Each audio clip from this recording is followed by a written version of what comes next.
G'day Battlers and welcome to episode 57 of the G'day Battlers podcast. I am PvPSteve, joined by one Debbie Pebble, and we are back from the Brisbane Regional Championships. Hi Debbie. Hi, Steven. Okay. We're trying something new. Oh, I see. Yeah. Very good. Ready for what's the Pokemon starting with like is it Schnoodle? No, that's Schnom? Strudel. I have no idea what you're on about, to be honest. Speedops. Yeah, if it doesn't currently exist in Go, I definitely don't know. Well, YouTube comments. Name Pokemon that start with. I think there is nothing in this universe that starts with that sound. But that's okay. What a way to start the podcast. Good morning. Yep, and we're not re-recording it. We're back. It is the last episode we recorded on the 11th of October. Today is the 9th of November. So we've dodged the month. Yes. It is not a monthly podcast. Well, how long was it? The last one, like before that, because it wasn't short, to say the least. It does say uploaded 2 months ago on the. I got jump scared with the sound. September 8th. This is a monthly podcast. Well. To be fair, regional. we should be speeding up the picking up the pace after this one anyway. Ooh, I don't know about that. Really? Like after LAIC is like that's only 2 weeks away. So LAIC. So let's say we record 3 weeks from today. Yeah, something like that. Okay, and then December I'm away for one of the weekends. Yeah. And then actually we could fit it. Yeah. It's bonus Christmas episode. Yeah, we bring on a guest. We bring a guest, right? Is that what happens in December episodes? We've only done it once. You can't call it a tradition if it's a one hit and one miss. Okay, we're gonna need it. Someone pick a special guest for us for December. Oh man, I hope PvP Josh can join us. That is good. Yeah, you never know. Mm-hmm. But should have kept it for off recording. We've spoiled it already. That's all right. It was like Battle Cats with Amanda, right? A special guest. We're gonna keep it a secret. Hopefully Amanda doesn't. Oh, that's all right. Worst kept secret ever. When I listened to that, I'm like, guys. Yep, that sure was a secret of all time. But yeah, basically today we're mostly going to be talking about Brisbane. That obviously just happened last weekend. Because it has been a month, there have been a lot of tournaments. So there's been Milwaukee, Belo Horizonte, Lille, Gdansk actually came after Brisbane as well. We're going to hard speed run those first three. Like we're not even really going to talk about them, partially because it's been so much time. I mean, Milwaukee was the 11th of October. It has almost been a month. By the time you're listening to this, it might have been a month. So we're really going to, one sentence, mega speed run it. We'll get back on the, we'll be a little bit more timely for the future ones because neither of us are doing insane amounts of travel in the near future. So is said now. Says Mr. LAIC. Yeah, that's like I'm gone for 6 days. Like, it's not a massive thing. And we'll get to all of that. We'll sort of, I think, will we start with Brisbane? Oh, actually, you know what? We'll do the one sentence skip through for the first three to at least set the context of it.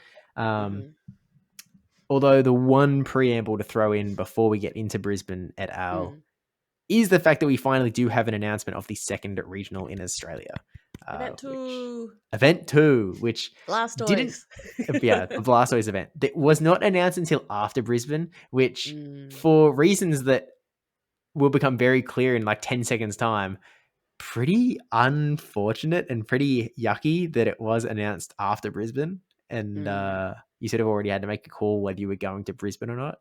Yes. I think as always, that if everything was announced early and everything was a clear path ahead, then those that do work or have leave or want to tack on a holiday or anything can plan ahead. And the fact that it was announced after a regional, it's kind of like, oh. Yeah, which I think like this, I think about this in the sense of US regionals because there's still Mm, 2 US regionals that haven't been announced either. But mhm, maybe this is out of touch. I don't think it is. I think it's a reasonable take. It doesn't matter as much. I know that there's people in the US that like they sort of they pick their regionals because they live in a state and there might be 2 or 3 that are sort of their closest ones. They'll go to those, and so mm, it does matter in planning their season a little bit. But when you're in Australia, qualifying for Worlds matters a lot. mm, There's only 3 regionals in our country, and then a special championship over in New Zealand now. mhm, mhm. And so when you only have 4 events, each one is crazy important. Mikey Correct. Morgs last season, he missed 1 regional, and because of missing that 1 regional, he did not qualify for Worlds. Mm, Like it's really difficult when there's only 10 slots, and it's entirely possible that like I would guess the vast majority of people that qualify for Worlds this year from Oceania will have attended at least 3 of the 4.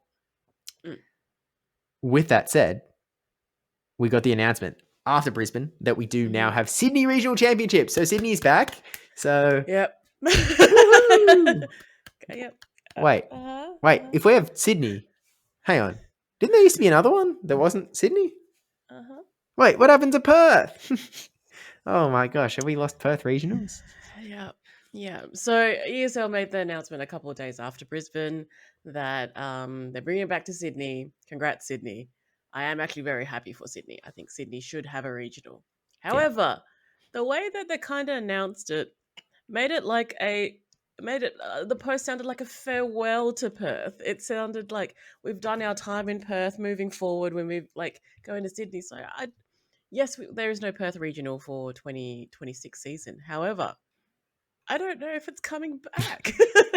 Now, I Yeah. understand, like, from, I suppose, a corporate, commercial, whatever you want, a contract law, that usually when there's like consecutive tournaments, I usually sign on for maybe like, a couple of years, like to try and get like a discount or some sort. So possibly maybe that's like, hey, we're going to be in Sydney, we're signed on. I don't know what happens behind closed doors, but I know with these like bigger projects, they usually sign on for like a couple of years. So maybe that's like they're like, oh, there's maybe that's a hint of there's no contract with Perth in the near future. So and that is what it is. Like the I, as hard as it is, Perth not having a regional, especially because we're so far away, that it's all over east now. That it will be more costly for people that live in the west or even in like in Adelaide to go over to every single regional. And I know Steve will be like, "Oh, I'll get used to it," because he What the lives in heck? Newcastle. I can hear it in the back of my head. Uh, but my point is that yeah, it is quite sad. I know that the Perth contingent, the Perth crew were, well, I wouldn't say upset, but they were very much like that kind of sentiment. Um, a few of our local players, they were like, well, I guess I'm in early retirement now. I know someone like Flames fan was like, well, that's my season gone, like 2026. Like he's a young dude, he won't be able to fly over for regionals, so the only one that he would be able to play would be his local, would have been Perth. So he's out of contention for Worlds this year. So yeah, it's again happy for Sydney, but also sad for Perth at the same Yeah. time. I mean, part of Flame's thing was that he's also like busy. Like, I think he was saying that he might have been able to go to Sydney, but he's busy that weekend. Like, he can't do it. So it's not entirely just it's not one in my city. I can't go. Um, Yeah, yeah, yeah. certainly makes it easier. But yeah, Mm-mm-mm. it is very much a thing where like Sydney makes the most sense in the entire country for there to Correct. be a regional. Like, Yes. if you could just pick a city, cost wasn't an option. Mm-mm. Sydney makes it's just easily the number one. It has the most numbers in region. Mm-hmm. Again, you have to remember that Go doesn't matter that much in the grand scheme. Like TCG and VG are just more important than us in planning Mm-hmm. regionals. Mm-hmm. But even Well, for just in Go, numbers, right? Mm. yeah, it's just numbers. But even for Mm-hmm. Go, Sydney is easily the biggest one. Sydney Regionals 2023, the last time we actually had one, was set to be the biggest. Like it was set to be bigger than OCIC Mm. until the date got changed last minute, and Mm-hmm. people couldn't rebook, or they couldn't make the new date, or visas didn't work, or Yes. Yeah. other problems with date Yeah. changing. Yeah. Which Look, I agree. Sydney is the ideal location. If you talk to any foreigner, when you talk about Australia, the first thing they think about is Sydney. They think about the Opera House. They think about what else is there? The bridge. Wow. I guess I'll find out. In fairness, lots of people say about Perth, nothing. Hey, we got quokkas. Rottnest Island has quokkas. It's still WA. That's calling a state. I mean, you could say that Brisbane, by the same token, has the Great Barrier Reef. It's a different spot, man. They do. You're traveling to Cairns for that one. I know it's not that far. It's not Perth. All that to say that it is unfortunate to lose Perth. It is very it is a big disadvantage to those that live on the West Coast. It's one of those things where and we sort of were talking about this on stream the other day, where it's kind of as far as the total advantage, the total number of people that are advantaged by Sydney over Perth, Sydney is massively more worthwhile is the word utilitarian. The utilitarian argument is that Sydney is just objectively better. Perth should have been ditched a long time ago. But that does ignore the fact that there are people in Perth that are now majorly disadvantaged that at least had one regional beforehand. So it's sort of an unfortunate by the numbers thing where the ESL sort of argument in their post was kind of that just by having Sydney, they will be able to have probably their biggest event ever. Yes. Yeah. They'll get more numbers through the door by having Brisbane, Melbourne, Sydney rather than having Perth involved, and that's just kind of the way it is. But it is. I mean, look. To be fair, the only reason that I throw pushback out there when you say something along the lines of I'll get over it, isn't to do with having to fly all the way, because I empathize with it's very expensive to fly to the other coast 3 times, right? But the only bit that I pushed back on was when you talked about not being able to drive to one. And I was like, oh, just down the road. And I was like, brother, this is don't even have locals within 3 hours. But that's you still drive to one. Could. But it is how it is on that front. So big news. We haven't had Sydney since 2023. So long time coming. Someone came top 6 with a Welma apparently last allegedly. Sydney. Allegedly, I think long his back ago, got stolen. One of one, it did get stolen. I'm keeping it a heavy eye on Inner Bloom that entire weekend. It is announced for February 6th to 8th, which is that Friday to Sunday. So you can show up on that Friday, do side events, Rego, all of that. 2 weeks after Auckland. Yes, 2 weeks after Auckland as well. So it's going to be a busy time for Oceania. I don't think there's been any confirmation that Go is a one-day event or anything, but I think we're just going to assume at this point, probably. Unless they bump the player numbers up for Sydney, which is possible, but the fact that Brisbane didn't cap and actually decreased makes me think. I don't think so. So I think a possible itinerary for someone would be Auckland and then a week break, Sydney, then the next week is EUIC. Is that correct? I think it's that kind of I think so. Travel plan for someone potentially. Yeah, that's sort of the idea, which again would have been nice for people that were making EUIC travel plans to sort of factor all of that in. It's just look, as everything goes, it's probably going to be my most consistent complaint across the existence of the championship series is just lack of enough of a timeline to be able to make organizational plans. That's and that just is what it is. At this time, we got, I guess, 3 months, which isn't nothing, but it's not a lot when there is international travel pieces involved, I guess. Correct. Yeah. I mean, yes, it is annoying, but what can you do? Yeah. At least it's not, I always compare it to the first Brisbane, right? At least it's not that 3-week notice in schoolies week. I paid so much money. You paid a lot of money for a lot of things. Taylor Swift, tax, schoolies tax. Yeah. Also, this Brisbane Regionals. Oh, my goodness. But anyway, I guess we can pivot into that, I suppose. That's the Sydney announcement. Let's the quick literal... I'm going to try... I haven't pre-planned what my one sentence is. So first off, 11th of 12th of October, there were 2 regionals. There was Milwaukee and there was Belo Horizonte. Okay. Yep. Milwaukee, Meteor Folian wins with Basildon and Firo. Yep. If you want to check that out, Steve has a video on it. Yep. You don't need this podcast. Go watch the YouTube video. I think it's a good video. It is a very good video. Belo Horizonte, same weekend. First wins for Dusk Noir, I think, from Mm. Zardi. Who, Zardi, again, yes. very, very solid. Elanese Mhm. Hajef came in second. Mhm. Then 2 weeks later, 25th to the 26th of October, we had Lille. Mhm. Lille is the one that I watched the entire one for to prepare for Mm. casting Yes, I Brisbane. watched Lille as well. Mhm. Zvilas, Empoleon, Abomasnow, all won from Hakami. And I realized it wasn't something that actually got mentioned on the broadcast from my end, at least. I mean, I don't think I saw any. Oh, no, there was one Zvilas that I saw. But the casters kept saying Z's Wireless instead of saying Zwilas, which I thought was very funny. Because I was doing the same thing just in my head. Mm. It's like, oh wait, Yep. no, this is a Pokemon that exists. No. It is Z's Wireless. we have renamed Zwilus to Z's Wireless now. Yeah, it seems that way. Mm. But yeah, so there was sort of a lot more Empoleons running around in the lead up to Brisbane, I guess is the go. And that brings us to Brisbane. So what's the dealio? I mean, I was casting, you were competing. Yeah. So I suppose we do a little bit of a pre-frame because let's be honest. Even though we're going to talk about Brisbane Regional, we're going to talk about our journeys. And you had a bit of a journey Yeah. leading up to Brisbane. How about you touch base on that while I go blow my nose? Fair enough.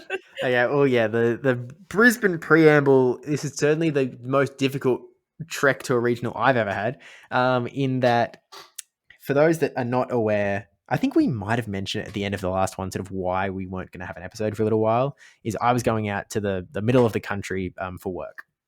And so it's within this town that's 4 hours away from, 4 hours deeper into the country than Canberra. For those that don't, that's like an 8-hour drive from Newcastle, kind of. Yeah, it's super whoop whoop. Like Yeah, I don't even know. Like when you mentioned the town, I'm like, where? yeah, Where I'd never is heard of this? it. Like I'd only heard of it in the context of work. I mean, one of the towns I was in literally has 400 people. Like it's it's nothing. Yeah, 401 when Steve was there. Yo. So yeah, I was working big days in the week beforehand. We drove on the Sunday before Brisbane. So I was also doing a lot of caster swap graphics sort of prep while I was there, which was, I mean, they were really long work days. So it was like, there were some pretty big tiring times. But anyway, to get there, we had one hire car, and I was there with one guy from work. I couldn't take the work hire car because then I would just strand this guy in the middle of nowhere with no ability to drive around. So I had to go get another hire car. So we drove 45 minutes to the nearest town that had a hire car the day before, pick that up, drive back, stay the night, go to work, do the full work day, and then we go in early so that we can finish up by 3 p.m. So 3 p.m. I leave. I start my long trek to Canberra. There is an airport that's like closer. Like I could have went to Wagga Airport, but the flights left too early to be able to get a full work day in. So I was like, right, I have to go to Canberra. 4-hour drive to Canberra. I don't ever get lost, but I do look desperately for a bathroom a few times. Yeah. Especially in Canberra, it was really hard to find. Check out the dinosaur museum. Yes. And eventually got to Canberra. By the time I got to Canberra, my flight had been delayed twice. I was originally supposed to get to, I don't really remember what the original times were, to be honest with you. I feel like I was supposed to get to Canberra originally, like the airport 8:30, something like that. Was it I maybe can't the original remember, schedule? honestly, because your flight kept changing. So Yeah. I was just like, oh, what was the original flight time? I just remember that you were meant to arrive in Brisbane maybe about like 8:30. Yeah. So I Yeah. I kind of think it was expected 8:30. to see you closer to 9 or 9:30. That That was was kind of my like my time memory frame ish. as Yeah. well. In the end, my flight got delayed to like land in Brisbane like 9:30, 9:45, something like that. I think it actually didn't land. Like it ended up having flight delays in the end. It might not have like gotten until 10:30 or something. But I wasn't on that plane because when I got to the airport, I had some issue with checking in. And so it was like, oh, talk to someone, talk to a Qantas staff. I was like, all right, can do. And so I talked to Qantas staff, and they were simultaneously working with some other issue that was going on. And the way they were solving this other issue is they were just putting people onto the earliest plane so they could. Mm-hmm. I have no idea what they were dealing with. Mm. But I walked up and I said I had a problem, and they just assumed that I was a part of this other problem. And they were like, "Oh, yeah, no worries. We can put you on the next available flight." And I was standing there like, "Okay, sounds good." And so they were like, "All right, it's boarding in 5 minutes. So just go to this gate." It's like, brilliant. I was going to have to wait here for hours. Sounds good. So I trundled over. I got on this plane. It ends up being delayed like, I don't know, 40 minutes or something. For the pilots didn't even know why. The airport staff were just going into the luggage for some reason. And they were like, guys, we don't know. They've opened up the luggage. We don't know why, but we'll get off soon enough. And it was also storming in Brisbane. So there were concerns around stormy. that. Eventually we get off though, we land, and I get to Brisbane still earlier than I was expected to, even with a 45 delay on my new plane. Yeah, I think you arrived like Brisbane time, maybe 8-ish. Yeah, 8:10, something in that sort of ballpark. So a bit of a win, I guess. Still too late to like set up stream stuff the day before, which is what I usually do. But we got there in the end. And I made a tweet before I got on the plane. There's a photo of my suitcase with all of the tech in it for the stream. And I think the text was just like, please don't lose my luggage. Please don't lose my luggage. Please don't lose my luggage. I didn't lose my luggage. You didn't. However. As I pulled my suitcase off the, off the conveyor belt, I realized that, hang on, this isn't my full gear getup. I have my backpack on, holding my suitcase. I don't have my laptop. The laptop that is used for the Go competitors' phones to be sent to the stream ended up being used for VG Day 2 as well. I left it on the plane. And now, look, I was very tired. You were. Super long day, super long week. All of these days going well over time. I drove all this way to Canberra. I get to Canberra. It's not daylight savings is in effect as well. So like it's past my bedtime in my time zone, let alone the fact that I was going to bed early because I was so exhausted. I had shoved the laptop under the seat in front of me. I'd pulled my portable charger out, I think, because it had just burned pretty far down while I was plugged into for maps on the car. And so I was holding my portable charger and the bag was still in the thing. And the plane was like offboarding pretty quick. And so I was like, right, okay, I'm going to grab my bag, shove the portable charger in and keep walking. And I was like, I was making my plan. Executed perfectly. Fluid. Yes. Yep. But I had not factored the laptop into that fluid plan. Yep. So, I just went to luggage services. I was like, hey, I left my laptop on this flight, this seat number. And he was like, oh, okay. He called up cleaning staff, let them know which seat. Somewhere he said the right number on the phone. The cleaning staff did not hear the right number. I think he said 18 correctly and they heard 8. So they couldn't find it initially. I was like, oh no. But yeah, eventually it turned up. I probably waited half an hour. I still left before my originally booked flight would have arrived. Yep. So we got it out of the way. Let's if anything, Yeah, that was my hope at least. Yeah. Anyway, that's the last thing you'll forget, right? That's the last. One and done. That's it, right, Steve? The entire trip. That's the last thing you'll forget, right? Right? Can I be so real? Until you said that, I was like, yeah, it was clean for the rest, wasn't it? It wasn't clean for the rest. Oh, why am I like this? Welcome to the G'day Battlers podcast, I suppose. I think I mean, like someone's like, Debbie, don't jinx it, when I retweeted your luggage tweet with just like on the next episode of G'day Battlers. Yep. It do be like that. But then I get an Uber towards you here with Bambos and Taj and Sarah. Hi guys. Hi Sarah, if you can hear this. Hi Sarah. But yeah, and then I guess stories. Your trip was a little smoother, yeah. Yeah. So I got to the airport early. I had all my things. I got a window seat. No one sitting Ooh-wee. besides me. Winner. Big win. Arrived, and then I had DJ Kizza and Skilled Evader. Both picked me up from the airport. They had a little like they printed out my display picture, so the big pebble. When I went down the escalator, so they were just standing there with it. So I thought that was very cute. Thank you. That's awesome. Yeah, I was just like, oh, guys. And it was blistering hot because it was cold in Perth. So I still had my jumper and like my jeans on, and I was like, I'm dying. So that got taken off pretty quick, and then we went to go have lunch. It was also Halloween this night as well, so I wanted to actually go to this ice cream store. However, I left all my luggage in DJ Kiz's bag. Sorry, in his car. And when we went for a walk around the city, I only carried my little bag, which didn't have my lactase tablets. Therefore, I'm like, no ice cream for Debbie. They were like, "Oh, did you want to just try it anyway?" I'm just like, "No, there's no risk." It the day before regionals, like, that's not a good recipe. So we ended up walking past a Wendy's that just opened, like, because there was no Wendy's in Brisbane previously. I think it was like 3 days new, and they had a big Halloween thing. They were giving out Halloween prizes and things, and I was like, "Oh, let's just go in for funsies." There was a bit of a line. I was like, "Oh," but it moved pretty quick. So I got my little Halloween toy. I also grabbed one for Steve as well to open up because I was like, he'll enjoy this later. And ordered, got there, got my food pretty quick. I was pretty happy with my food.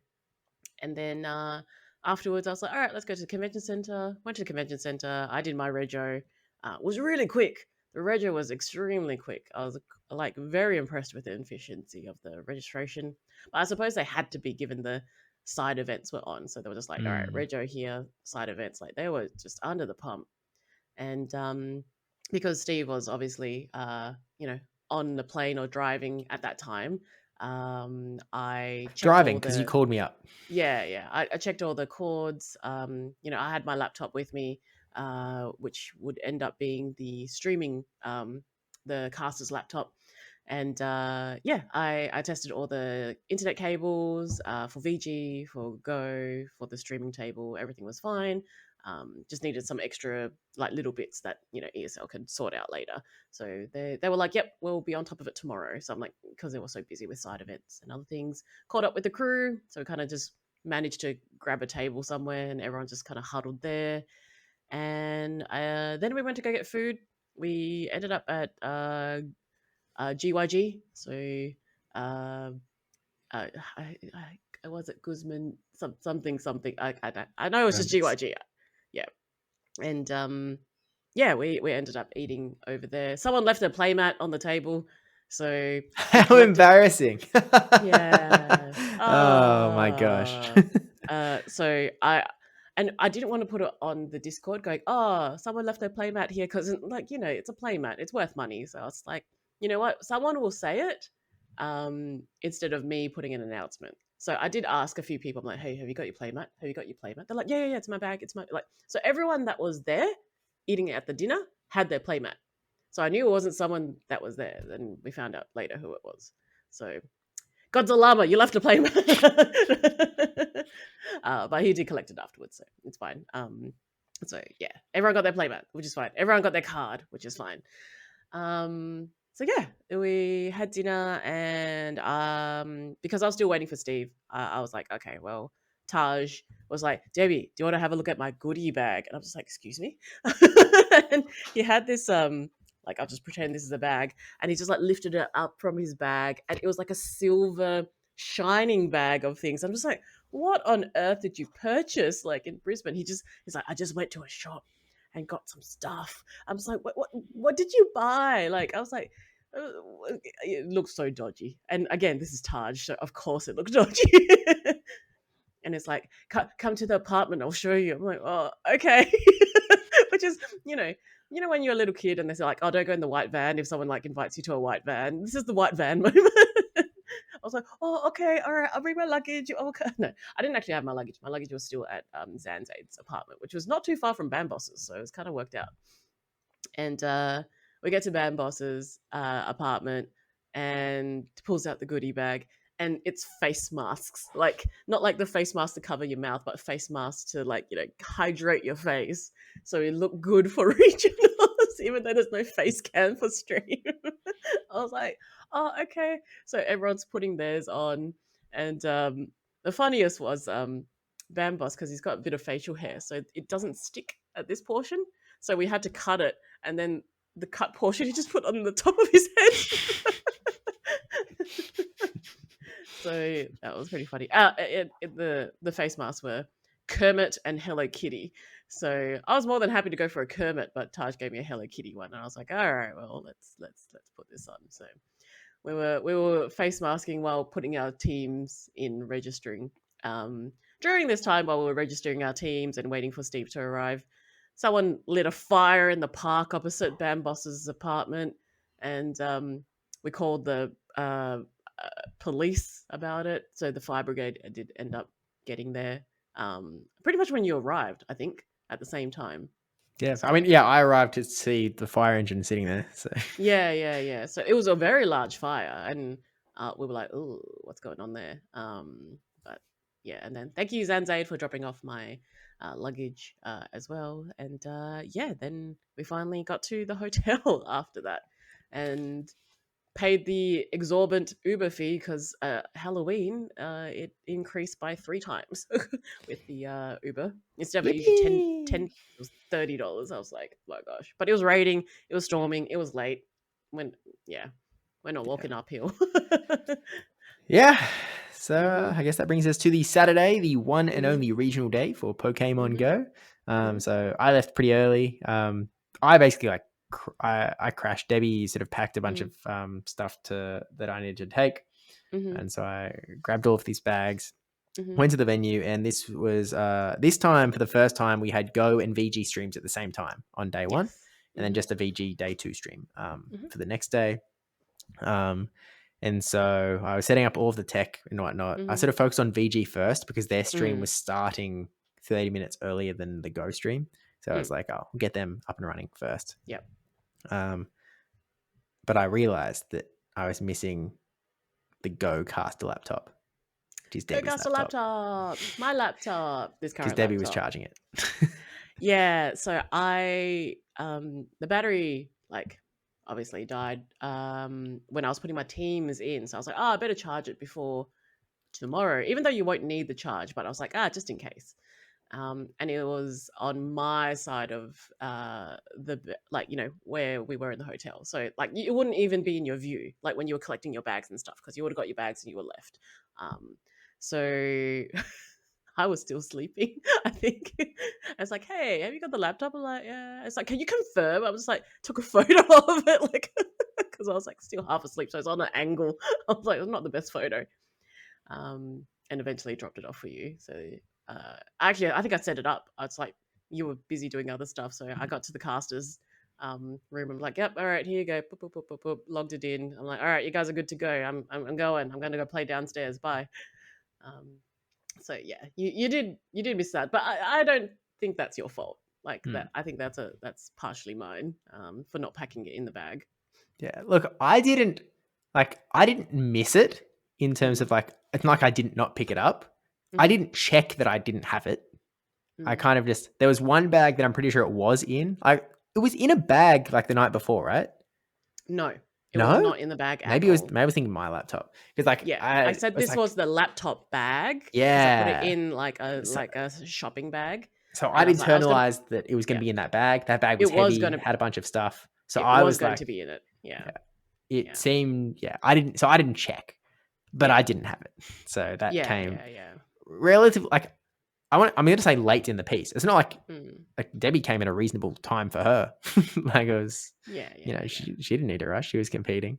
But it was definitely a lot later than I was hoping to be able to set everything up early and ready to go. Correct. It is what it is on that front. But, all the tech got set up and all.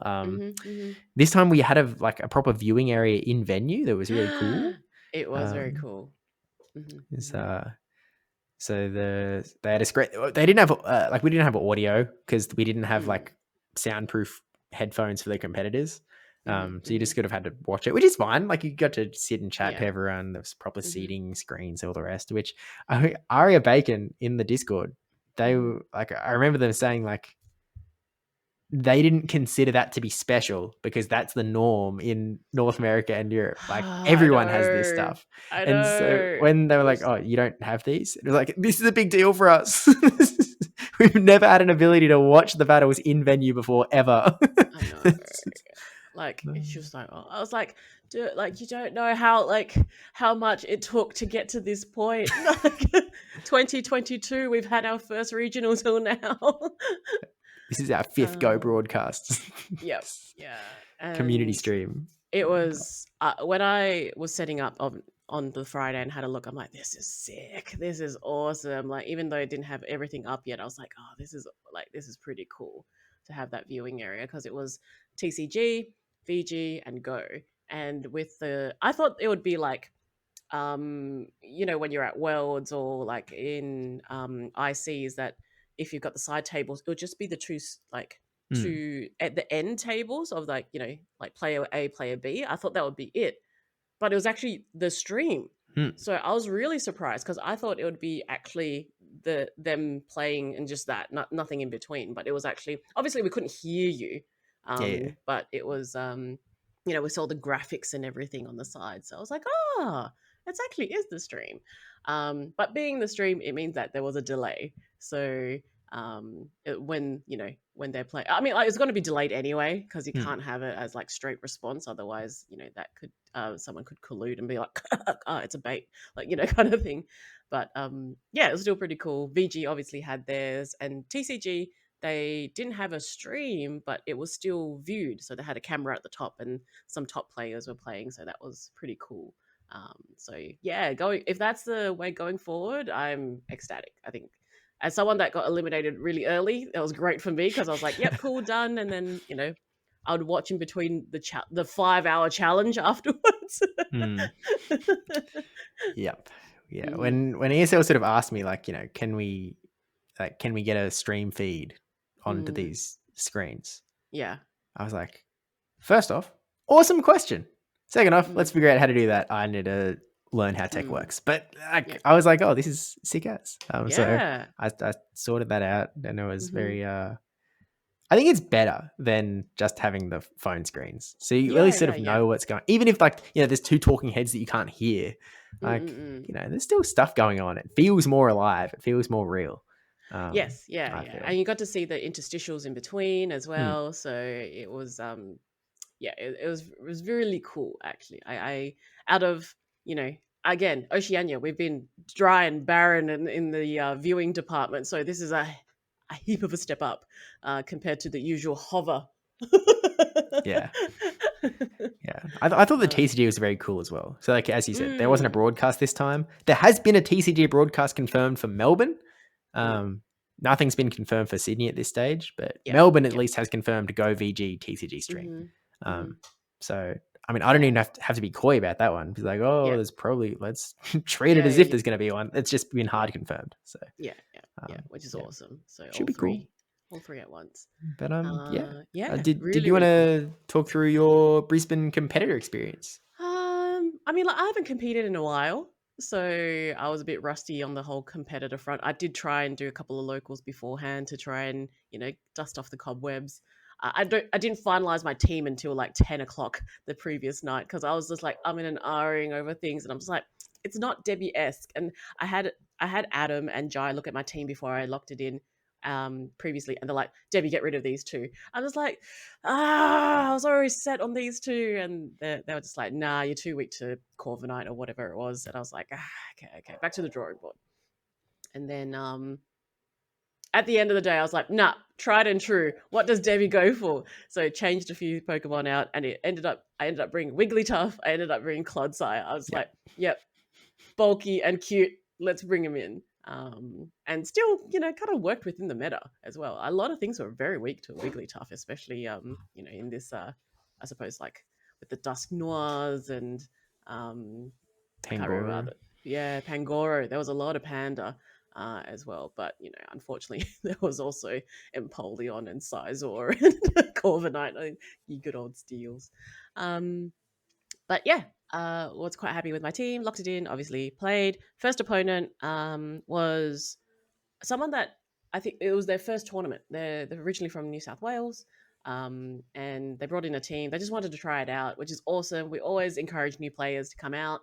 I looked at their team and I was like, oh, okay. There's out of the six, only one of them is double moved, and I was like, right, okay, but it doesn't mean it's not scary as well because it's not meta. So I think let me have it. I did write the team down because it's actually up on Dracoviz. I have my Yakai book because that's what we aspire to. And okay, so the team was Scolipede, Honchcrow, Bronzong, Totera, Cloyster, and Toptricity. And I was like, right, what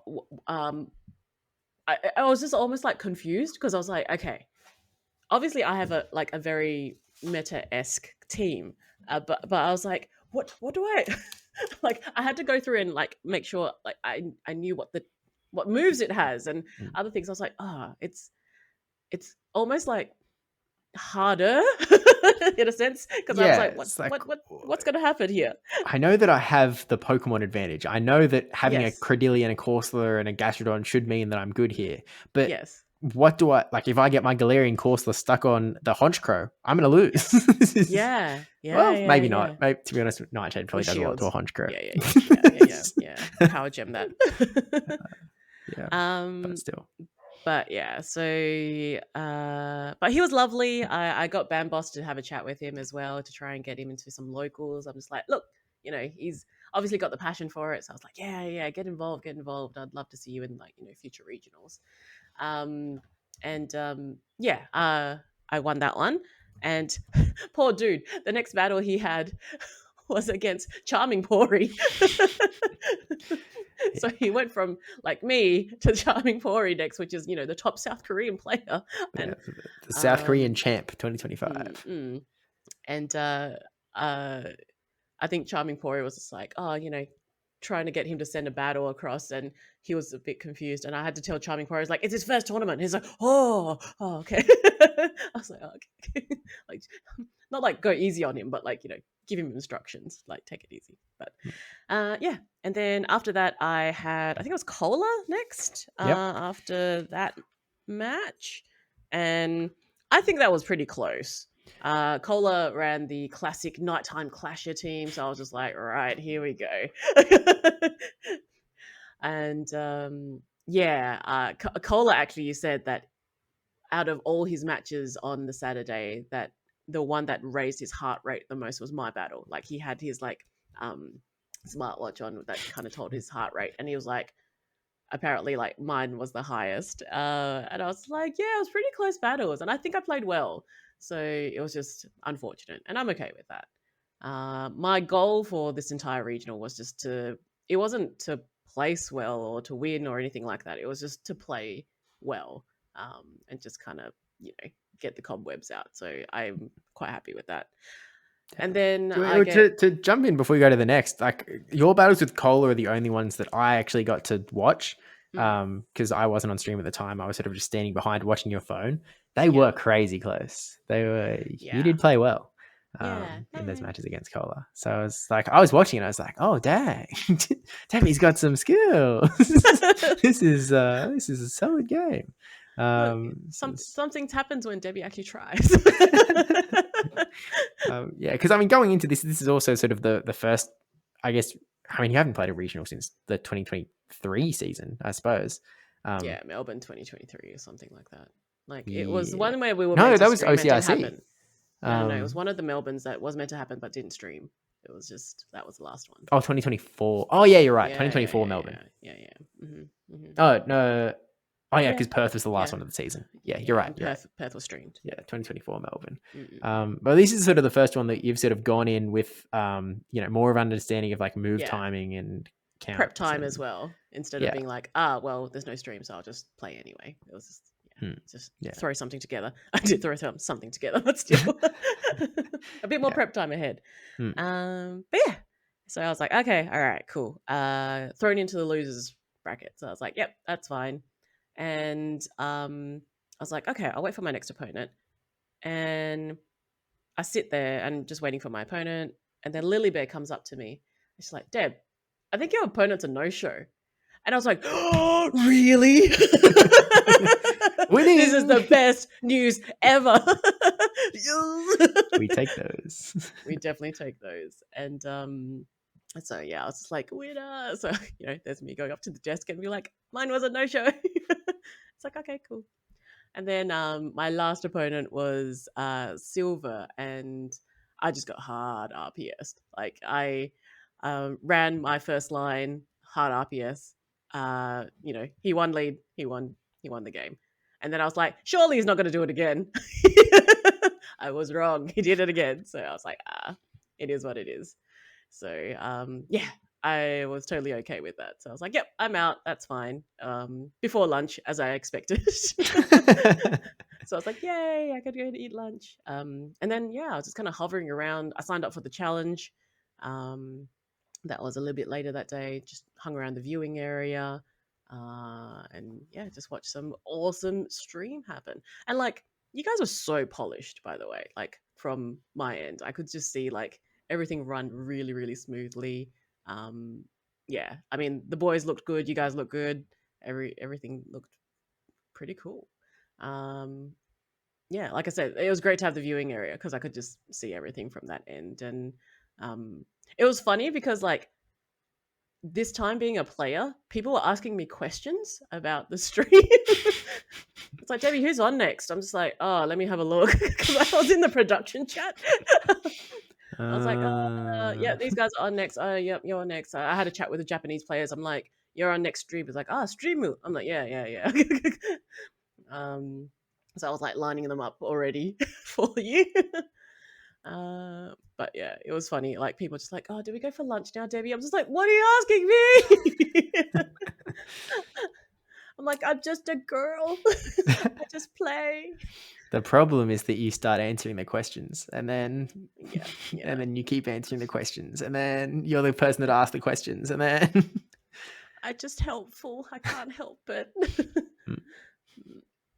And yeah, so that was that run. And then challenge again, like I said, went for 5 hours, and it was purely because we wanted to stop in between and watch the finals because I think we had 20 people in this challenge, which is amazing when you think about it. Like, this is a lot of people, and everyone just wanted to keep playing because they were like, oh, I'm eliminated. Oh, I'll just do the challenge. So it was great. But the fact was that usually challenges are a smaller amount, maybe like 10 or less. But because it was 20, it was 5 rounds of Swiss. And everyone was just kind of like, oh, well, we want to watch the stream. So when the finals were on, we wanted to stop and go watch. And they didn't allow us to do it because they were already running behind. So, but it ended up being that way anyway. So, anyway, so yeah, I think I was really checked out. By the time I got to Bamboss's match, I was like, we were actually both wanting to lose because then we didn't have to play another round and go into Top Cut. So I was just like, and Bamboss had a crazy team. So I was like, look, I'm just going to pick it. I think I picked the same line of 3. So I was like, because it was like, he won, then I won. Then I was like, oh, we have to do a game 3. I'm like, like, get me out of here. I need to go take photos. So anyway, that was pretty much up to that point. But you tell us about your end of running around and 7-hour stream. Yeah. So VG Go, once they got set up and going, I think Go was pretty smooth. Because I'd been away for work and then I'd also been away overseas for a few weeks before that as well. This was definitely the regional that had the least immediate prep time from my end. So Trotter and I sort of introed the stream. We hadn't gone through it once. We hadn't looked at the graphics once. We had we're going off rip. Yep. And the battles end up starting pretty instant, so we didn't even get through all of the intro stuff. But on the whole, like I think the stream went pretty smooth. There was only one review on the entire stream, which is crazy good. Like Yeah. such a difference compared to the nightmare that was Perth 2025. But I've only just remembered that I didn't even ask Trotter once about introverts or extroverts. Oh, there's I know, so that's much what I was didn't gonna get to do. say. You guys missed out on that. Look, this happens every stream. I've got so much like material locked in the barrel. 95% of it doesn't get used. It's like I wish more. We just have to put like when there's a review, the introvert extrovert question comes out. Yeah. I mean, look, that wasn't a like Fishy Legs and Mikey Morgs did the review as well, I think. So yeah. Is that true? Did me try to do one? No, I feel like we didn't. I think there was 2 reviews, but they were very short. Like as in like they got moved on very quickly. Yeah. One Maybe there was one one that his, like the results stood and it was relatively quick. Yeah. Yeah, you might be right. It's a blur of a day. But yeah, I think it went pretty well. Fishy and Mikey did well.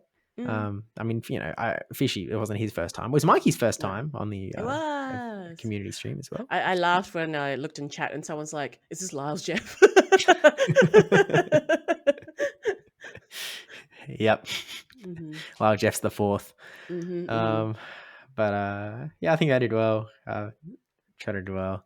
It was a solid broadcast. It was cool to watch. What really like through the day there were really just problems with VG that had to get dealt with. That was really all that. Like the truth is, Go. I've had this conversation a few times. Go is very grassroots from the ground up sort of build. Yes. We're very used to sort of getting our hands dirty and building streams up. I certainly have a reputation of being very scrappy in terms of this is what's have to happen. I'm gonna grab the tape and string and wires to just quickly rig up whatever it needs to be. Yes. VG doesn't have that attitude. They're very I don't know. I can't find a word that isn't like entitled. Like, maybe like I was trying to find a word that wasn't like degrading. Like I don't want to insult them. It's just a different, very different attitude. It's a different cut cloth. It's just kind of like they like you said. Go has been grassroots. Go is small. Go, everyone knows everyone. Everyone is more than happy to put their hand up to help out where they can and fill in the gaps, because like you said, we just kind of put it together, where I think VG is very much like a long haul, established, like, and perhaps had certain expectations. Yeah, I think so. But in the end, like, I think the VG guys did great as well. Like, I think they did great for a first 2-day event. I think it was awesome. Like, there's certainly some issues. Like, there was a lot of Be Right Back screenage, which VG is way harder on that front than Go, because they are prone to having way bigger breaks, because they have to wait for the whole Swiss round to finish before they can sort of get the next one in. Plus, it's a community stream, so they can't. We can't hold up the tournament. So the stream is like second priority to the tournament running smooth, which impacts the stream more in Swiss. Not to say that like I still think there's very easy ways to make Swiss work for Go, broadcast wise, but but as a community stream, it is more difficult, because you can't impact the tournament. You're in the background. Yeah, exactly. If the effect of stream is felt on the length of the tournament, something's going wrong. Is sort of the ideal, especially for community stream. But I think they did pretty solid. There were just a few like tech issues that like I had to solve. That in my head, like if I was on stream, I remember there's been times when like something's gone wrong, and you've sort of just jumped in there and like unplugged, replugged, and like it works or whatever. There was a very simple tech problem at some point for VG, and they were like, Steve, help, Steve, can you, Steve, and I got there and it was like they weren't getting the Switch feed on the stream, and I was like, okay, and then I looked at the screen that was sitting in front of the player, and I was like, well, the player doesn't have a screen in front of them, like it's black, so the Switch just isn't like, and so they took the Switch out, they put it back in, and it worked. And I was like, oh, I was like, oh, fair enough. It's just in Go, this problem would have been self-solved. But the teething issues with, I suppose, like also when you and I run things, we're both content creators, we're both streamers, we know how the tech works, and to reboot things, and where to reboot, or where to hold things, and where to refresh. Like, I know your capabilities are much higher than mine, but like I know the bare basics. So when things happen, I'm like, oh, okay, well, if I can't fix it myself, then that's when I usually will be like, hi, can you help here? But they might not have that. They just might not have that skill set. That's because VG also, they don't have, like, you'll notice that the stream for VG was on twitch.tv/Oceania VGC, which is a brand new Twitch channel. Yeah. Because I sort of asked, I asked this sort of back in Melbourne 2025, and I was like, is there like a PvPSteve equivalent? Like, is there a Twitch channel that, you guys, that anyone in Australia, anyone in Oceania runs? And they were kind of like, not really. Because they just, to be able to have community streams and community events and whatnot, they need to purchase a capture card, which is hundreds of dollars. Whereas like, it's not like Go, where you can just plug into Discord phone share, and all of a sudden you've got a stream. So they just don't have that history. But it's all moving in the right direction. It was cool. But it was a big day. And then, pack up Go, pack up VG, and that was day one. I mean, do we want to talk about the regional itself, like the winner, like how it went? I guess we can. The brackets. Yeah, we can talk about it. So, my caster picks, when you guys had it, and who actually won out of the caster picks. I mean, your boy did pretty well.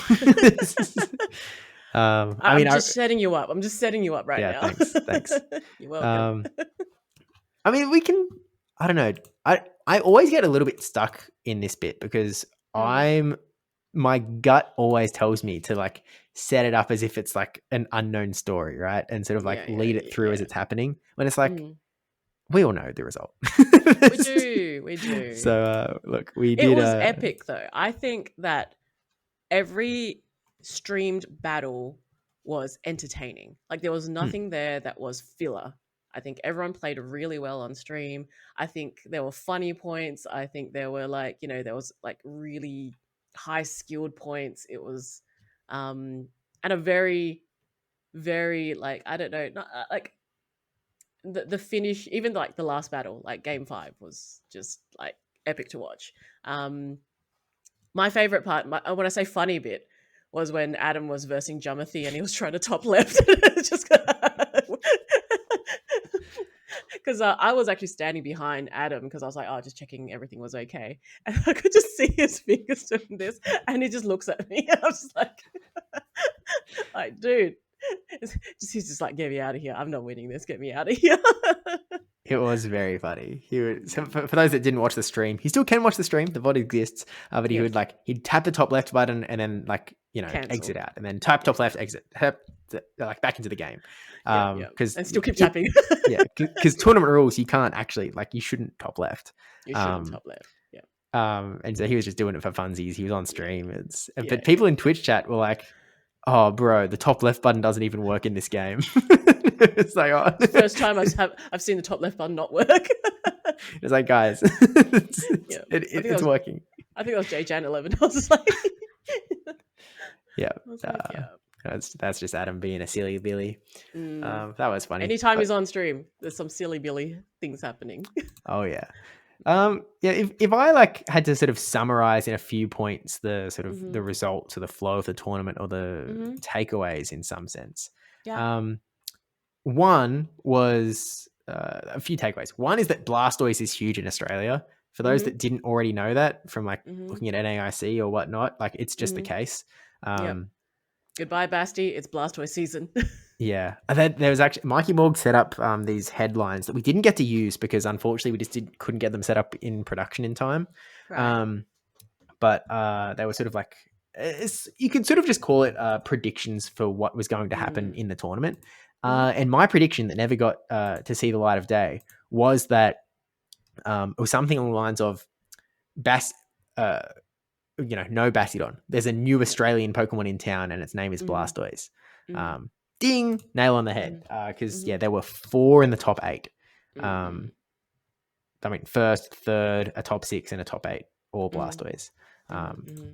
And look, they're from like the same names that sort of always use the guy. Like they love Jai's big Blastoise head. Gon is a massive Blastoise head.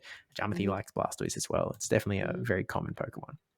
So that was sort of one big guy. The other one was that the general meta, or where Brisbane sits, because we haven't really talked about these last few tournaments.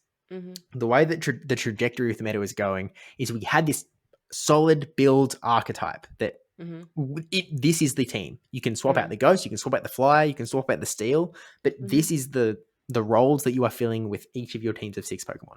Yeah. Everyone is running this. Yes. And it started to move into core breaker territory where Pokemon like Dusknoir, Pokemon like Clodsire became big because Dusknoir can beat Corsola sometimes. It can beat Credilli. Pokemon like Clodsire can beat Credilli. They can beat some Flyers. Like it's very much just core breaker time.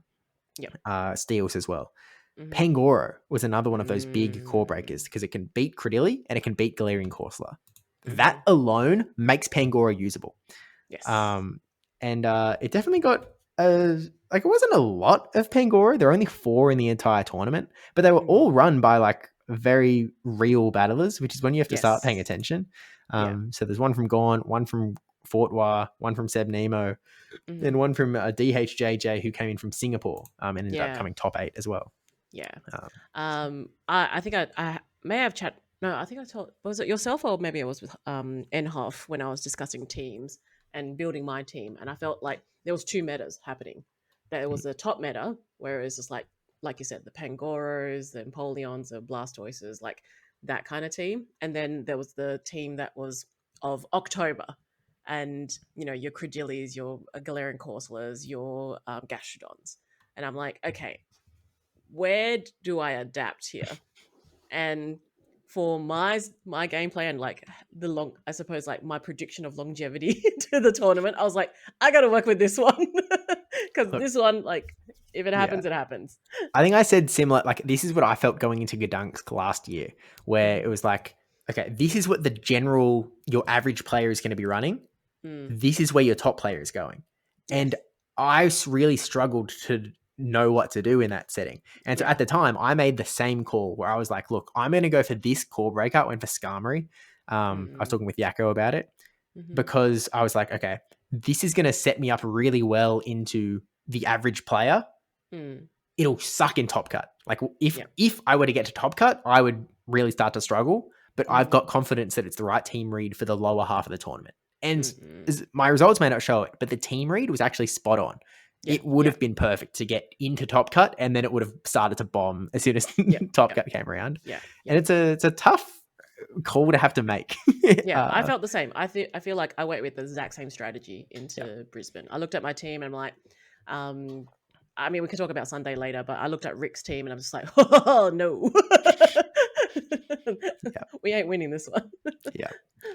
Yeah, very real. But so that's one part of it. One of the other storylines that sort of comes out of here, because there's a couple, was the foreigners coming into Australia, because that's sort of through the 2025 season became a much bigger thing once it was confirmed that people from Asia, if they win a tournament anywhere else in the world, they will also qualify for Worlds. And so ever since then, and the prize money as well. So I think and the thing is, like, the international players that come in, they're not just, average Debbie kind of players. These are like the top players of their country, or just like people that are obviously putting a hard bet that they'll do well. So we had Poke Moneymaker. We had someone new that hasn't come to an Australian regional. I think we called it, it's a bit hard to pronounce his username, but I think we ended up with Eula. I was going for a whaler. Yeah. And then we had DHJ, which I just calling Daryl from Singapore, and Charming Pori from South Korea. I don't know if I'm missing someone else. I think there was another Japanese player perhaps. But yeah, they all played extremely well. And that takes some CP out of the Oceania contingent, but it is what it is. Which for some people, that's a very good thing. Like when I was trying to qualify for Worlds last year, I was like, yes, please, Asia, take these points away. This guy. But that's the deal, you know. People with It points is. want fewer others to get points. So Yeah, yeah. um, Oh, Nine Kake, that's right as well. They were there in Brisbane. Someone that didn't turn up to Brisbane that I was a bit upset about. Oh, not upset, but like they couldn't make it was Yetaruna. I would have yeah, loved to see her play. I love the concept of how she plays, her team setups, and having a female battler do so well as well. But yeah. unfortunately, she missed her flight from South Korea and could not make it to Brisbane. So that is unfortunate. It does suck because I also want to see her succeed because she got so Mm, close so many times last mm, season. Not yeah. only in like Australian tournaments, but in her own Mm, region as well. Like she made it to mm, that sort of secondary stage tournament, but just didn't quite get to the top. yeah. And it's like, Yeah. it does Yeah. suck. But It does. It does. I think she was on the same flight as Charming Pori because he mentioned that, he arrived and he also said, like, oh, no, she didn't make it. I was like, yeah. So unfortunate there. But yeah, so again, we had, I suppose, with the tournament, the top, would you say the top picks got like, not, I wouldn't say eliminated early, but like, Godzilla, like the previous Brisbane regional champion, um, got eliminated about, I think, halfway through. But he had some tough runs, yeah, as well. I think he was on string for one of the battles. Was it with Pokemon Moneymaker? Is that correct? yes. Yeah. Yeah, that's right. Yeah, yeah. And that's the other thing that I would also, talking about the international players that come in, that I don't know what's the right answer here, but they are not seeded. Hmm. So it means that those that are seeded, our top players, usually will play with someone that's not seeded or the bottom of the bracket. Now, if you're an international player, you're not seeded, so you get thrown there. So your first match could be Pokemon Moneymaker. It could be Nine Kake. It could be, it could be Charming Pori, which is you would expect to be in, a finals of some sort. So it's almost to a point where do we go backwards and just be like, what about just No, going no, no, no, no, no, unseeded no. all the Look, way? there is such an obvious answer, to be honest. To And it is seed them? just, yeah, it is just attribute the championship points that they would earn to their account. Like, Mm. they don't have to join the championship point system all of a sudden. But Yeah. say Pokemon Moneymaker, like he came third and then first last season. Yeah. Put in his account, 650 championship points, and that's Mm. how he is seeded. It is that Yeah. simple. Yeah. Just that makes it easier for everyone. It makes it better for them. It makes it better for us. The only Mm. person that is advantaged by the current system is Mm. a worse seeded player that gets to dodge more of these top battlers. It It is is. me. It It, is just me. yeah, but it's something that we've talked about before with a lot of the top players around Australia. Like, it's something that Rick Mm. Flarion has said is like, you'd be better off not being a number one seed in Australia because you Mm. know that there's a really good chance that you're going to have to play a really top opponent. You'd almost prefer to be First like round. sixth seed or seventh Mm-hmm. seed, like somewhere Mm-hmm. that's not quite And playing the zero seed players, but like yes. still gets it.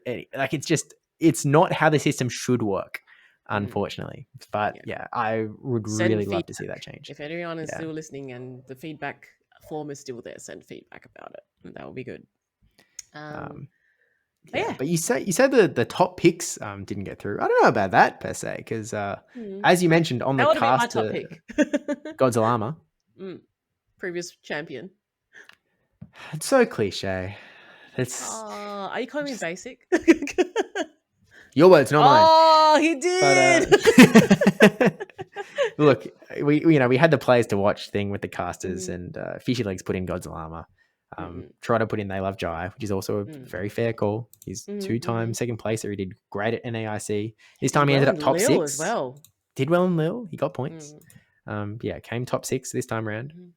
mhm, Mikey Morgs put in Sammy P, who mm, didn't do as well this time as we all know he can. He got top 16, so we got points. mhm.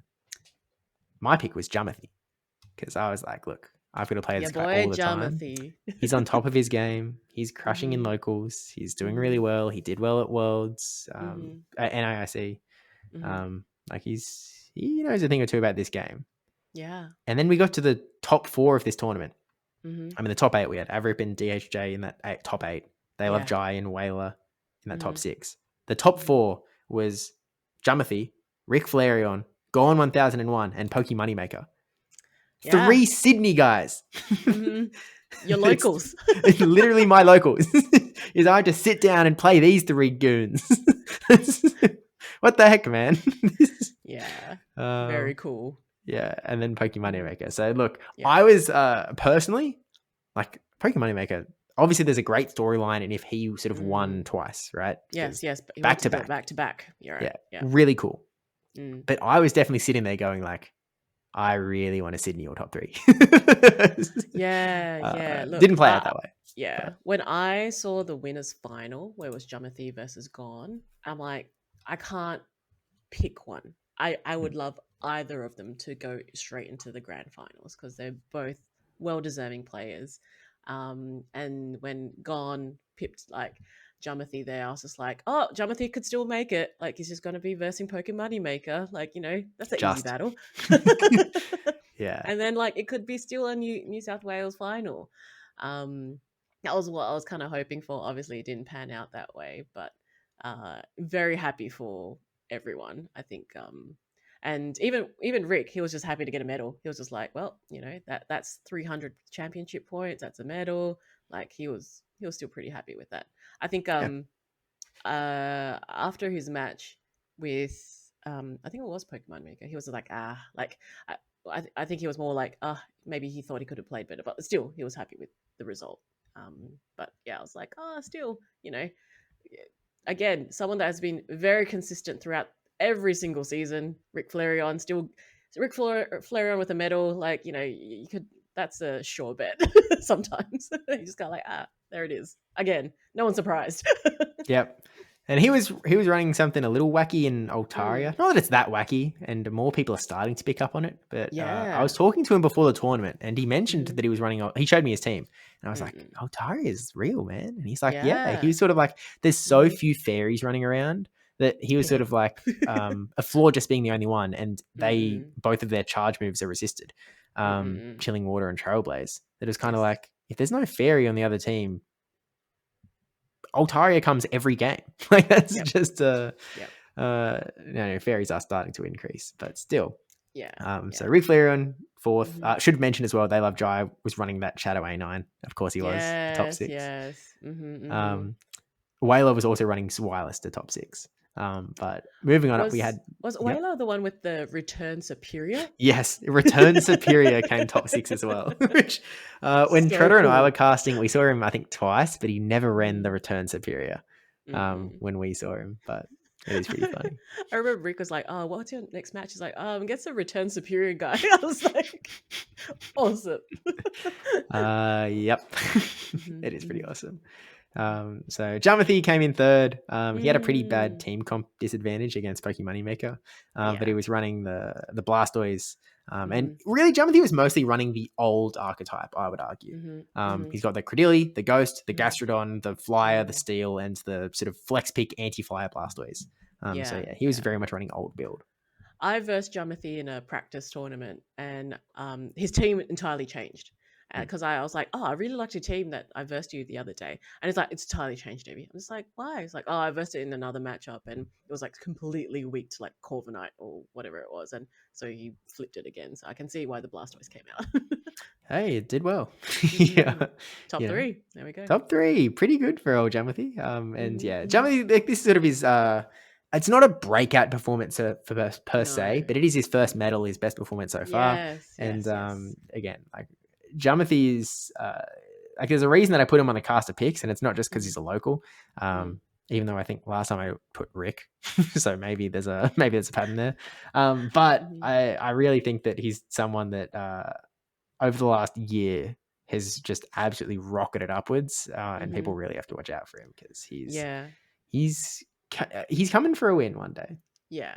I'm sure. I had a chuckle the other day when I was streaming some GBL with Open Great League, and I had a team that I was playing okay with, and then Jumothy was in chat and he was like, I should try out this team, and then he sends me a message afterwards, like after we did our practice match, and he's like, thank you for the team, by the way, like I went up 300 elo with it. I was like, I see it is the driver, not the car.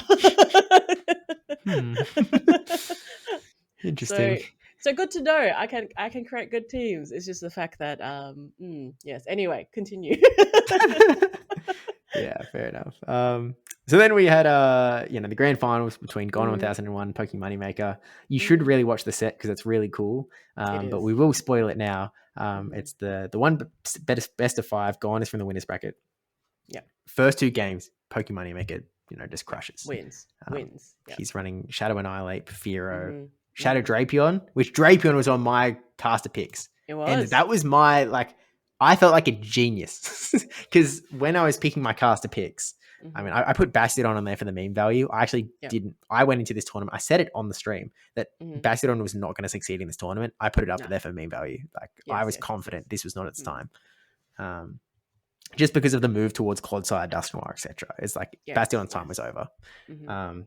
I also put Murkrow on there, but literally no one ran Murkrow. People ran Fearow instead. But Yeah. that's just Yeah. how it goes. Mhm. Yeah. Um, Mhm.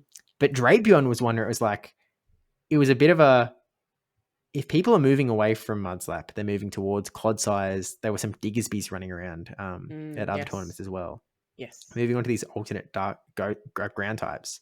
Mhm. It just felt like the meta was moving more back towards what I remembered from Might and Mastery Mhm. back when I played the South African tournaments. And I was like, Mhm.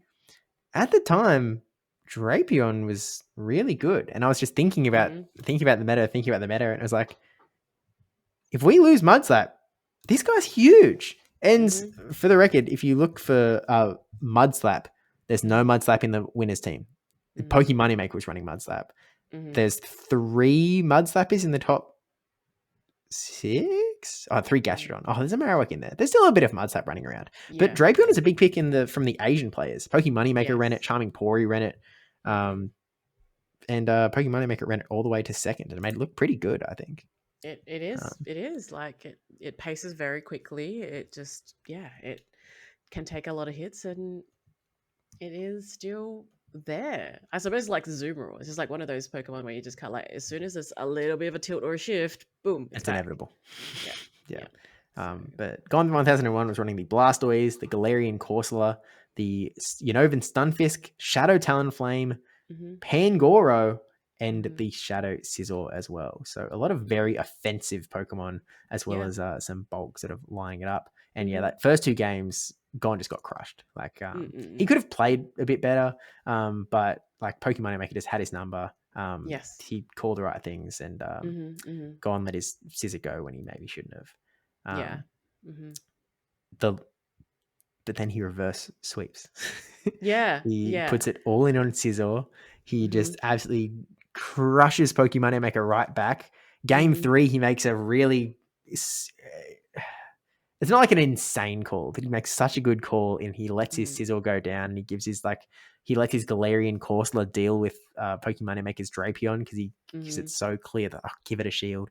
Mhm. Power Gem does so much. Like it's Yep. just Yep. it's a Yep. really really clean set Mhm. from that point. Um, Mhm. and obviously, I mean, just storyline wise, like Gone is probably the most deserving winner we've Yeah. had in the Yes. sense that he's gotten to the bridesmaid so often. He came Yeah. top. He came third in the first ever, like in the Melbourne Regional Championship. You know, Mhm. and just like missed that sort of legacy making moment Yeah. where Vish and Ric Flair and carried on for the rest of their Mhm. careers. And Mhm. Gone was just short of that. He Yep. came top. He's got 2 top 4s. He's got 5 top 8s. Like he's Mhm. gotten so close so many times, and so it was Yeah. really this sort of watershed moment. Um, Mhm. and talking to Pokemon Moneymaker afterwards, Mhm. he sort of noticed that like everyone was really excited for Mhm. Gone. Yeah. And so I sort of explained like, yeah, this is sort of like long time coming type material, like peace Mhm. and love. Yeah, yeah, But yeah, yeah, like, yeah. I remember like because obviously the viewing area again fabulous for this point because it just like everyone was there, huge atmosphere, and Agent Magikarp and I were sitting at the back and we were watching and the final battle. So game 5 grand finals, and I think Gone did something odd in the beginning of it, and we were just like, oh, why would you do that? Like we were like, oh no, he's thrown it. Like he threw, and then I was like, wait, hold on, hold on. I think he's got a strat. I think he's got a strat. He's still got his shields. He's got a strat here. And then Asian Magic Cup was like, oh, I see it. So we both like, we both saw the win con. And so we started standing up. We were just like, oh my gosh, like, it's like, let's go, let's go. So we were absolutely cheering from the back. And obviously with the stream delay, we couldn't see what was happening. And we just see like Gon was shaking. His hands were shaking and he looked really emotional at that point. And I could just see him just drop his phone and his hand, like face in his hands. And obviously we didn't know what was happening, but we could tell. I like started clapping because like obviously like, he's done at that point. He's won at that point, but no one else knew. So, or like we could tell, but yeah, stream delay. So, 2 minutes later, once it all catches up, we're all clapping, and then he comes out, gives Pokemon Maker a hug. Everyone's coming up to him, give him a hug. And then, like, I gave him a hug. And then, like, I go up to Pokemon Maker to shake his hand because, like, no one was coming up to him. I was like, oh, guys, come on, you get second. Yeah, that's sort of why I've actually made an effort to like go and talk to Pokemon and make it like during the sort of prizing section where like everyone is obviously like really hyping up Gon. I was like, give him congrats to sort of explain the scenario and all the rest. But he's a lovely guy as well. But very much so. Gon, very deserving winner this time around, and we might speak to him soon. I think first ever win for Pangoro. As well. Oh, there we go. I'm only like 90% confident. I haven't fact checked. This is off of like memory and vibes. But I think it's the trick. I think it's the case. But yeah, pretty cool. So new regional champion for Gone 1001. So, and I went up to him and I was like, congratulations, but also like congratulations on San Fran. And he was like, oh, he didn't even think about that. He's like, not like, yes, he thought about, that he won the regional, but he was like, oh, I'm auto locked into Worlds. Like it was just, like the look of relief on his face when that kind of like sunk in. I don't think it did sink in yet again. It was so ecstatic for him because you could see how much it meant to him to win this. I mean, like even the interview, like he was emotional on the interview as well, on the stream. So yeah, it's just pretty cool. Very fairy tale ending. I think so, but it is cool. And then that was Saturday, and then unless there's anything else you wanted to add to that? No, that's Saturday for the most part. Then the challenge finished. Sep Nemo with your 15 points for your 5 hours. Thank you for your sacrifice. Yippee! But yeah, so Sunday, there was the cup. Obviously, I mean, I was doing VG. I didn't play in the cup, but you played in the cup. I played in the cup. So the cup, I think I had like maybe it was like just under 20, 18 people. It still like was like 5 rounds of Swiss. So I can't even remember. Let me see if I got it written down. I had Basher for my first match. That went to 3 games. He had a Chestnut, which I was just like, what? Which was pretty crazy. I think out of his team, he had like Chestnut was the one that was like I was like, oh, okay. Then I was Zanzade, and that one I won. Then I think I've written it in a weird way, but maybe it was Murkrow after that. I think I lost that one. Aglosian, I won that one. No, Bamboss was a challenge. I'm mixing it all up. Anyway, by the end of it, I was sitting at 3-2 in the Swiss round. So I was like kind of cusp of top cut. And Trotter was also at 3-2. So we were kind of like, it really depends on percentages now of who gets into top cut. And now the 2 people I lost in Swiss, the first person was Rick Flareon. So I was just kind of like, okay, look. So Rick's team, as I mentioned earlier, pretty a team that absolutely crushes mine. So I finally get to say GG's Rick to him. And then my next opponent was Avrip. And guess whose team he stole? Rick's. So I'm just like, oh gosh. Anyway, I said some words that I'm not going to say on the podcast, but yeah.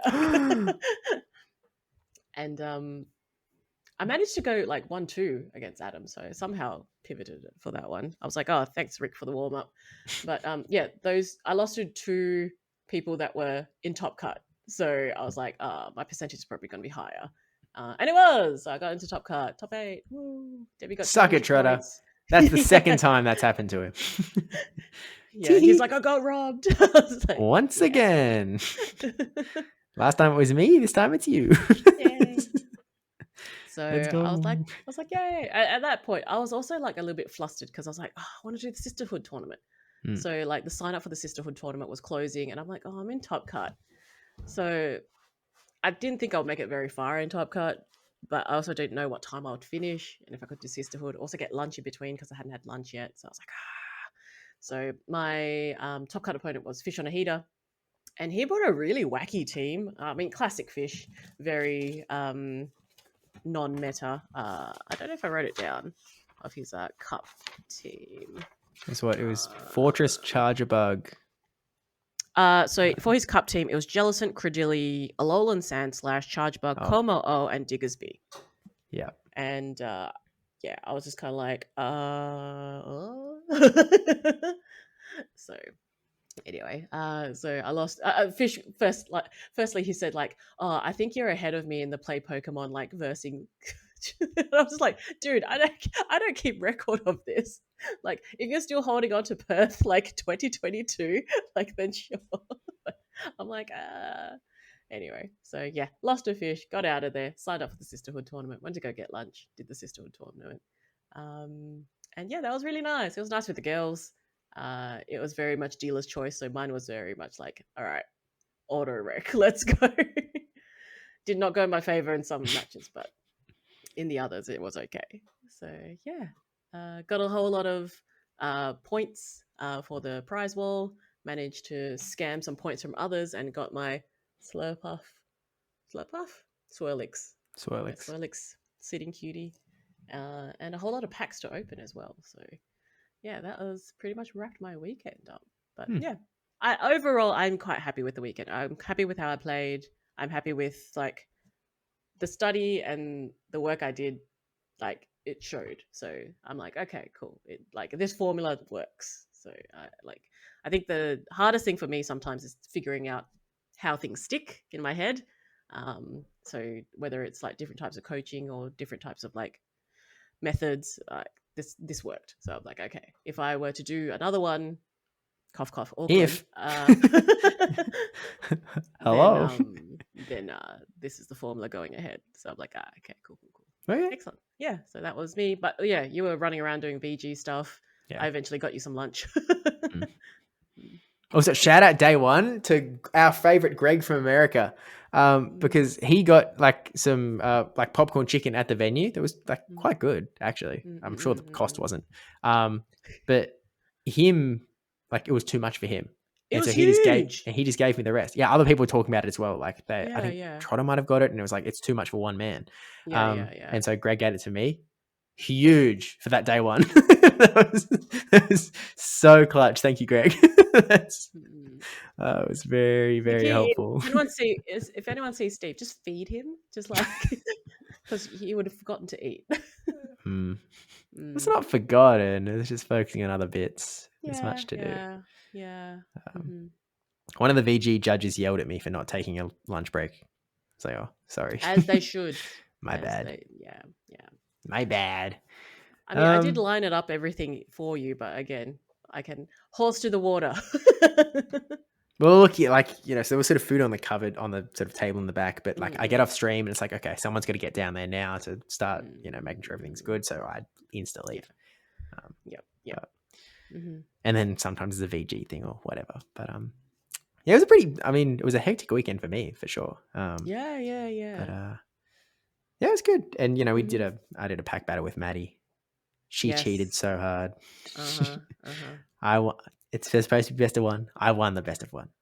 And then she was birthday. Like, yeah, it was her birthday. She was like, best of 3. And I was like, because it's your birthday. Okay. And she crushed me in the best of 3.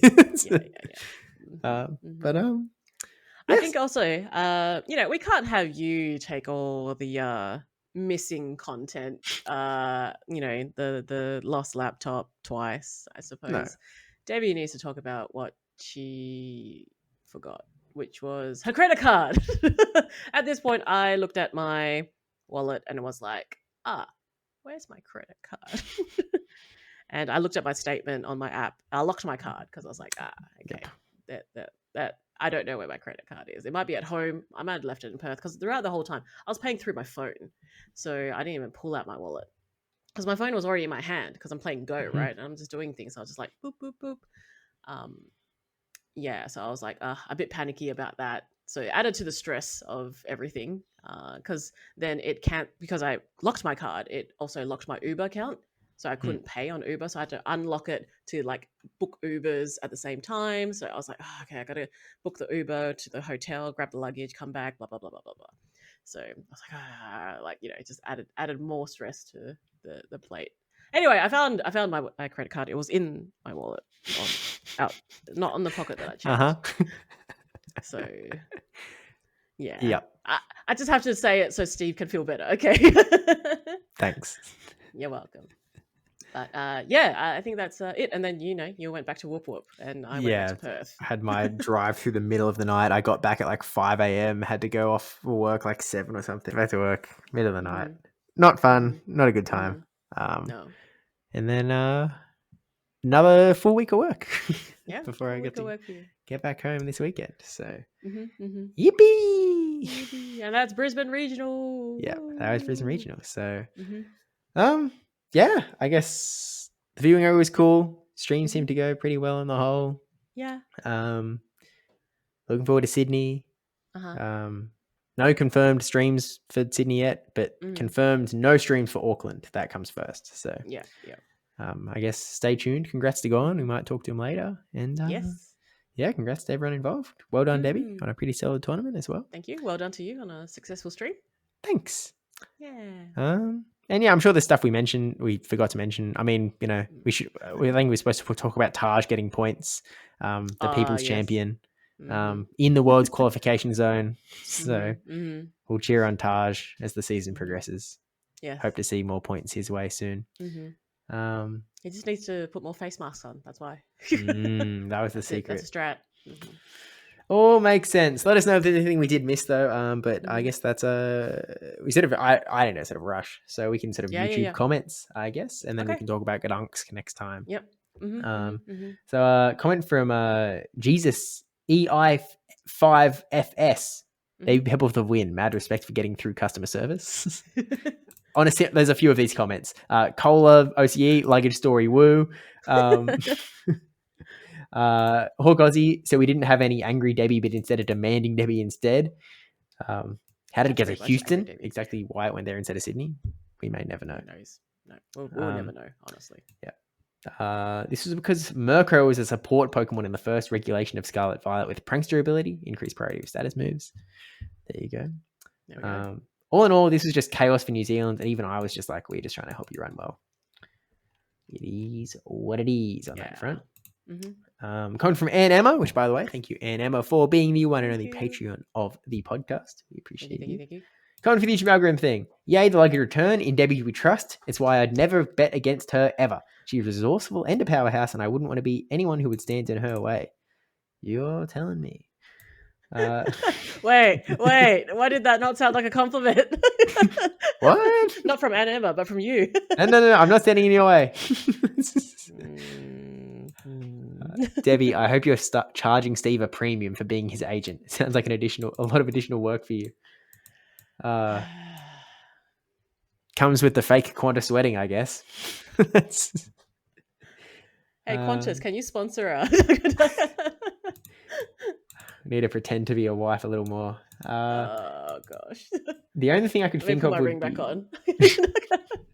Would be a flight to Texas departing at the same or similar time as yours back to Sydney. Nah, it doesn't. Nothing checks out. There's no good option. And she finishes, yay for an Aussie live event. Super stoked for you all. I know that Eevee catch card is going to feature the Opera House in it, and I want one so bad. Might be up there with the best catch card in my opinion. You better save me one. I'll be right. Oh, true, because you won't be there. I did look up flight for funsies, $2,000 return. Maybe one day I'll go see the Opera House. Yikes, no. Save that. I assume that she also means like euro, right? Pound. Oh, pound. Yeah. Yuck. No, don't do it. Yeah, not worth. Not worth. No, not at all. And the last comment of the last episode was from AB. wait, sir, were you actually in Orlando and I didn't know you were at Universal? We are Love lucky. always. Yes. I didn't really know how close she was. And also, she lives there. again, it was that similar vibe that I mentioned to Christy Lulu, where I'm like, I'm on my schedule. And if you wanted to like if we wanted to meet at all, you would have to live by my schedule. Like you would have to be where I am and I would instant leave. And I don't feel comfortable putting other people in that spot. So I know you don't, but people are more than happy to do it. Yeah. I know. But yeah, I wasn't going to do that. But thank you for the YouTube comments. Thanks everyone. Thanks all. Won't be as long till the next episode, I hope/believe. Presumably we'll after LAIC. We'll have to get that Gone interview at some point as well. Yeah, that as well. We'll figure it out after LAIC. Yeah, it's probably an after LAIC thing. But yeah. He's still in the Philippines, so yeah. We'll be back. But all right, thanks everyone for watching. Follow G'day Battlers on all of the things, the YouTubes, the Twitters, the wherever else, reviews and all the spots. And yeah, is that it? Yeah, that's it. All right. I know it's been a month. We're rusty. It's okay. Yeah. All right. Play music. All right. Bye, everyone. Bye.